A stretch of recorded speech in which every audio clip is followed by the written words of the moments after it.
শীতলকুচি ব্লকের গোলেনাউহাটি অঞ্চল অন্তর্গত মধ্য গোলেনাউহাটি গ্রামে নালার কাজের শুভ উদ্বোধন উপস্থিত গোলেনাউহাটি অঞ্চল প্রধান। বৃহস্পতিবার বিকেল ৫টার দিকে শীতলকুচি ব্লকের গোলেনাউহাটি অঞ্চল অন্তর্গত মধ্য গোলেনাউহাটি গ্রামে নালার কাজের নারিকেল ফাটিয়ে শুভ উদ্বোধন করলেন শীতলকুচি তৃণমূল কংগ্রেস ব্লক সভাপতি তপন কুমার গুহ।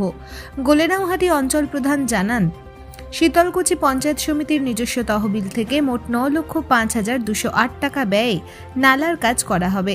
আগামী ৩০ দিনের মধ্যেই নালার কাজ শেষ হবে বলে জানান। এই কর্মসূচিতে উপস্থিত ছিলেন শীতলকুচি তৃণমূল কংগ্রেস ব্লক সভাপতি তপন কুমার গুহ, গোলেনাউহাটি অঞ্চল প্রধান রফিকুল ইসলাম, ওই বুথের পঞ্চায়েত সদস্য অভিভাবক আব্দুল আজিদ মিয়া, বিশিষ্ট সমাজসেবক নারায়ণ বর্মন সহ বিশিষ্ট ব্যক্তিগণরা। Bureau report, SLK news. আজকে এখানে আমাদের একটি পাকা ড্রেনের উদ্বোধনী কর্মসূচি ছিল।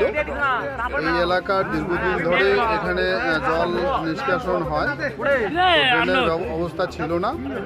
বিগত দিনে অর্ধেকটা কাজ হয়েছে এবং বাকি অর্ধেক যে কাজটা রয়েছে সেটা পঞ্চায়েত সমিতির অর্থানুকূলে আজকে সেটা উদ্বোধন হলো। কত টাকা ব্যয় এবং কত মিটার?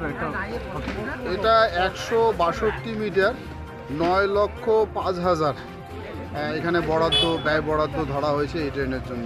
আজকে কি কাজ শুরু হয়েছে? আজকে উদ্বোধন হলো, হয়তো আগামীকালকের থেকেই কাজটা শুরু হবে।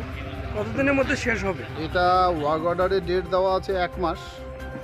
তো আমরা মোটামুটি কন্ট্রাক্টরকে বলবো যে তারও আগে যাতে কাজটা শেষ হয়, কারণ কাজগুলো সম্পূর্ণ করার একটা তাগিদ রয়েছে সর্বক্ষেত্রেই।